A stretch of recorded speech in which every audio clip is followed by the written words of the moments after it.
कार्तिक कसा बनवतात चहा? पहिला घ्यायचं पाणी ते ह्याच्यात टोपल्यात ओके, आणि मग टोपल्यात पाणी घ्यायचं. ओके, आणि आणि काय घ्यायचं, काय?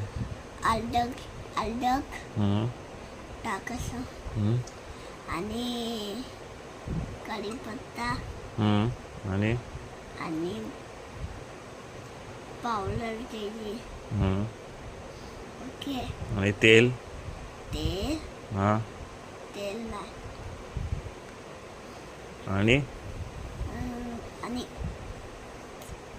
आणि दूध दूध. ओके, आणि मग काय करायचं टाकून सगळं? उकळायला ठेवायचं. हां, ओके, आणि आणि आणि अजून काय? अजून काय असतं? हा मी मस्त. बस, आणि प्यायचा मग? हा आणि प्यायचा? काय आणि प्यायचा का?